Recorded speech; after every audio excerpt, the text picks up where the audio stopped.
This video will show you how to make Chinese dumplings. There are many different ways to make various dumplings, and this is just one of them. Even though all the ingredients can be found at Asian markets in Canada, I prefer to use more common substitutions that you can find in most grocery stores, like Fortino's or Walmart.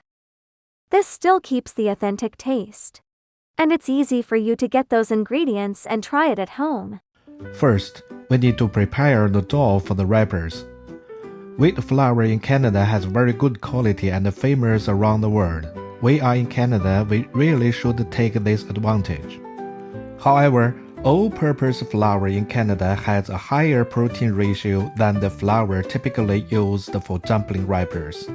The wrappers need to be easy to shape and also strong enough to hold the fillings. So you can mix 2/3 all-purpose flour with 1/3 cake flour. A simpler way is to add a little starch, for example 1/10 to the all-purpose flour. This will lower the protein ratio and make the dough suitable for dumpling wrappers. The typical flour to water ratio is 50%, but I won't recommend using a scale or measuring cup. Let's keep it simple and efficient. Push the flour in the bowl to one side from the center, so you have half flour and half empty space. Pour the water into the empty half until the water reaches 50% of the height of the flour pile. That's your 50% ratio. Stir it with chopsticks to make a rough dough, then knead it by hand until smooth. Or to make it even simpler, like the mixture do it. We don't need to knead it for long. The most important step is to let the dough rest, at least 30 minutes, and the longer the better. Put the lid on to prevent from drying.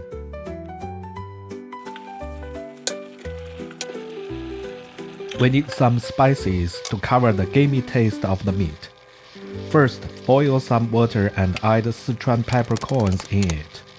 Boil for about 3 minutes, until the water turns into a light amber color. Sieve out the peppercorns and keep the water after cooling down. Prepare an onion and chop it into small pieces.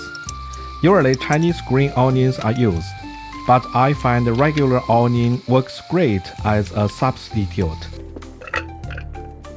Put 1/3 of the chopped onion in the peppercorn water, and I'll take the lazy way. Use a blender to blend it. Then we will get the onion and the pepper water. Add the seasoning to the ground pork, including salt, sugar, minced ginger, and soy sauce. Keep in mind that soy sauce also had salt in it. We use soy sauce to add a savory flavor and give a nice brown color to the filling. Then add the peppercorn and onion water a little at a time, and stir hard to make sure all the water is absorbed by the ground pork. Don't add too much water at once, or it won't be fully absorbed by the meat. This is how you get juicy pork or beef filling when it's cooked. To cover the gamey taste and even more, we need to add a few more spices. Heat up some oil, then add the remaining onion pieces, a star anise, and a few bay leaves.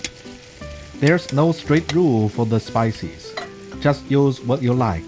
You can even add cilantro or mint if you want.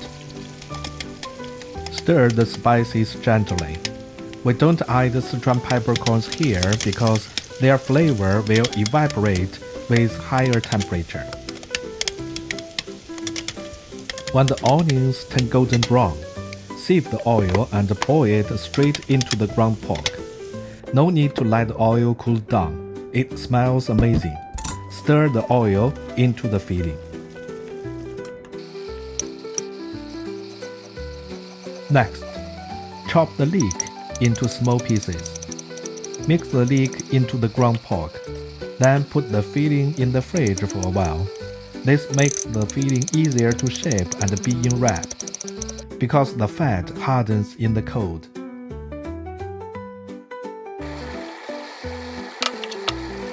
Now let's make the wrappers. Take the dough and roll it into a long log. You can cut the log into small pieces, but I prefer to tear it by hand. When I tear it, my left hand can feel the thickness of the log and adjust how much I tear off each time. This way, all the small dough pieces are about the same size. Shape each small dough piece into a ball. Then press it into a small flat circle. Use a rolling pin to roll it out into a wrapper. There's a little trick to make a perfect wrapper. Roll and press from the outside toward the center. Then turn the dough a little with one hand after each roll and press. I'd like to use this picture to show why we do this. The wrapper made this way is thicker in the middle and thinner on the edge. When we wrap the dumpling, the two thin edges stick together, so the seal isn't too thick and the thick middle part is strong enough to hold the filling. That's why machine-made dumplings are not as good as handmade ones. Machine-made wrappers are in the same thickness. When you wrap them, the sealed edge becomes double the thickness, so it needs longer to cook. By the time the edge is done, the middle of the wrapper is overcooked. If you make the wrapper thinner to fix this, the middle part won't be strong enough to hold the filling. Wrap the dumplings by pinching the edges together. Repeat to make more.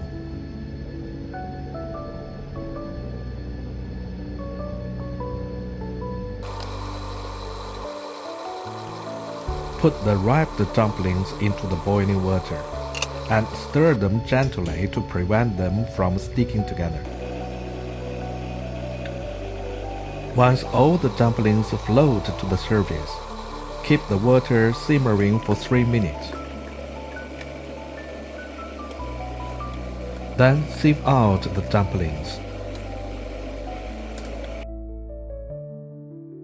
Ready to serve.